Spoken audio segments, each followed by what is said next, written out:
Day everyone. So Sunday, update tayo sa ating backyard farming.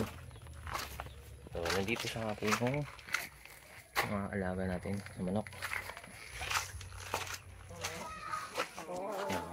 Yan sila lahat. Yung apat na ay tatlong Rhode Island Red, isang Bengal Brown, tapos Iron Cemani, tapos crossbreed ng Iron Cemani at ng Black Australorp na hen. The rest nandun sa mga pulungan ay mga native yan na manok. Hindi nangitlog na itong mga mga Rhode Island Red na hen natin. Then nakapagpapisa na rin tayo ng ating mga pure na Rhode Island Red. Ito yung ating breeder, may sakit siya. Yan, pansin nyo. Tapos ito yung ating mga pure na Rhode Island Red chicks. Tapos may isang naligaw na upgraded na ng Rhode Island Red sa native, yung brown doon. Siguro yun yun, itong puti. Ito medyo may pagkaputi. Yan nahuli na. So yan siyam. Actually may manapisa din na dalawa nakaraan, kaso split yung isa na may hindi maganda yung pagkakapisa, labas yung bituka. So minarsikilling na natin yung dalawang yun kaysa mapanatili pa sa natin, hindi rin naman gagaling at diretso din naman mamamatay. So yan mga pure breed. Hindi ko na alam kung ilang lalaki dyan, pero based on sa kanilang pangangatawan, siguro 4 na lalaki tapos 5 babae. So siyam yan, pero syempre kasama na yung doon. So nandito lang sila. Tapos syempre ang program ng pagkain hindi nalalayo sa mga pabo, Integra 1000. Ito yung ating bulawan na bulik. So yan nakapursil yan pero wala pang bumibili. Hindi pa tayo nag-update. Then dito tayo sa likod bahay ng ating mga pabo. Yan si Bonbon. Ito parang bigat na to, baka mangitlog na yun. Yan nakagambala ko ng magansa, so ihiwalay natin. Yan, kita nyo naman yung ni Bonbon. Talagang na siya, napapasampa na rin siya. Wala pang itlog, isang taon na to sa atin. Yung ating mga breeder na pabo, sundan nyo, napapasampa siya sa ating mga alagang hen na pabo. So tapos ito pa rin yung ating Bengala, almost 1 year na to sa atin.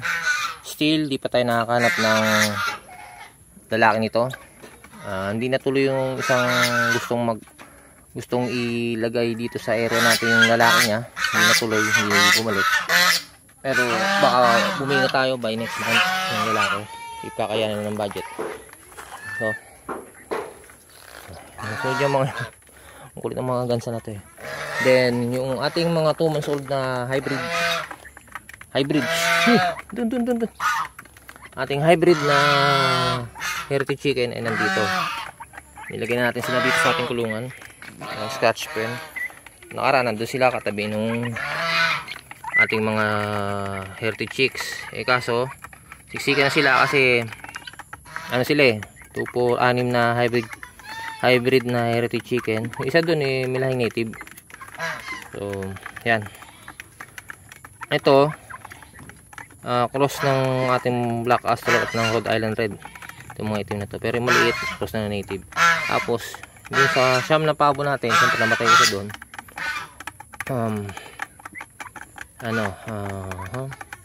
Tatlo lang natira. Ngayon papalaki natin to. May lalaki dito, yung isa na ititira natin, tapos yung dalawa ibibenta natin uli para kahit paano mabalik yung ating puhunan. So sa likod ko yung gansa. Ito babae yan. Hindi, isang taon na since nung nabili natin last year, July until now. Hindi pa tayo binibigyan ng itlog. Hindi ko alam kung bakit. Siguro magkapalit yung dalawang to. Baka kumuha ko ng isang babae. Ayun yung gagawin ko. So ayan yung ating update sa ating mga alaga dito sa ating Mark and Din Backyard Farming. Tapos syempre yung nabago lang naman dito, meron na rin tayong isang parako na magiging pasimula. Actually talagang pasimula to kasi mas maganda yung parako na to. Kasi yung dalawa nating kambing nabenta na yon. At ito, at yung isa, buntis yung isa. Ayan si Dagul. Dagul. Brenda. Ayan. Binigyan ko na ng pangalan tong brown. Si Brenda yan. Ito si Dagul. Si Dagul 5 months old. Ito yun naman yung kanyang tsura. Talagang upgraded na boy to ni Dagul. Okay. Ngayon, 1 week na to sa atin si Dagul. Kilala niya na tayo. Dati medyo mailap, ngayon lumalapit na sa atin. At the same time, ayun o, tinanggalan natin tali niya. Yan, Dagul yan. Ganda yung kanyang pangatawan, kaya nagustuhan ko siya. So ito yung ating magiging barako na. Tapos if ever medyo maging maganda ang sitwasyon at meron tayong mga pastulan, uwa tayong isang babae ulit at ipapabarako natin kay Dagul. Kasi ito buntis na to isang buwan ng buntis. Yung isang sampan ng isang puti natin, nabenta yung dalawa, kaya bumenta isa. Tapos ayun, ito yung update. Pakalat yung mga pinagkainan ng kambing dito. Bumagsak yung ating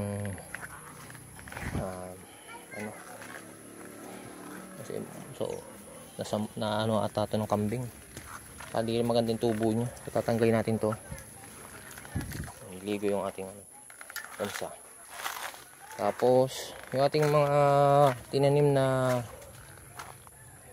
ganito na pear, yung iba doon nagtubuan, tapos siyempre napakain natin. So hindi na natin napagpatuloy yun, hinayaan lang natin tumubuli sila.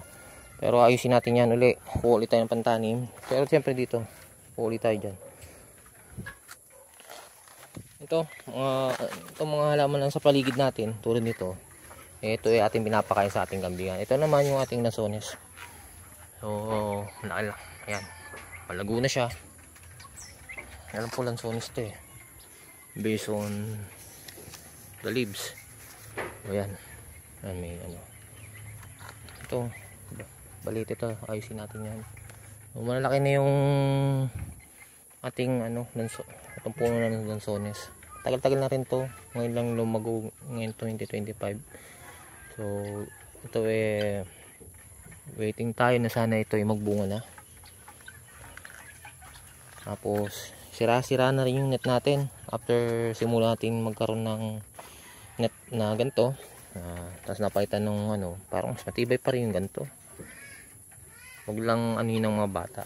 Ngayon papalitan na natin to ng plastic net. Baka dumating next other day. So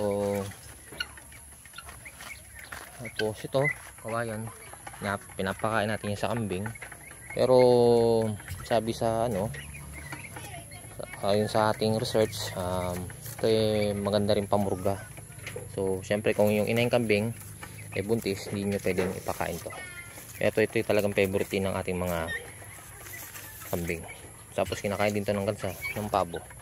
So kaya hindi ko natanggal kasi another source of pagkain nila. Kasi ito ating tinanim na haba na malunggay. Ang dami tayong tanim dito na magiging resource ng pagkain. Ayun nga lang iba kasi nagkamatayan. Ito yung rambutan. Makalaki na rin siya. Makalat ngayon kasi yung ulan. Tapos syempre ating mulberry, nabuwasan na yan. Nabuwasan na. Ito yun naman, napis ko na. Pinakain ko sa ating mga alagang kambing. Buwasan yan. Ito malunggay, pakain din sa ating mga alaga. itong malaki na rin itong bayabas na nakatanim dito. Tumubo lang ito dito, ngayon malaki-laki na. So maganda rin itong maging source ng pakain nating kambing. Siyempre itong dahon nito antibacteria din sa ating mga manok.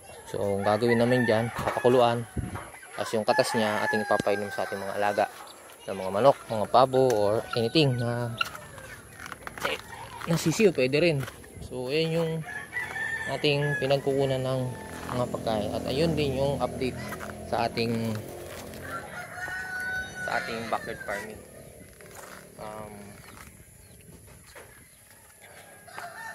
Yan po yung ano. Syempre yung mga dahon ng saging, hindi man sa atin yan, pero nakakuha naman tayo. Source din ng pagkain ng mga alaga. So ngayon ang mangyayari sana, hopefully mapalitan tong mga net na nandito kasi talagang sira na. Ganyan naman, lumalabas na rin itong mga ano, pero pag tumagansa lumalabas sa kapabo. So ang ginagawa natin, tinatawag natin sila. So lumalapit naman sila. Ayan. So ayun lang yung update sa ating backyard farming, at sana marating na natin yung 500 subscriber. At the same time makahanap pa tayo ng ibang pamamaraan sa pag-aalaga ng mga manok, lalo na sa kanilang mga pakain. At yun lang. So don't forget to like, share, and subscribe. Maraming salamat po.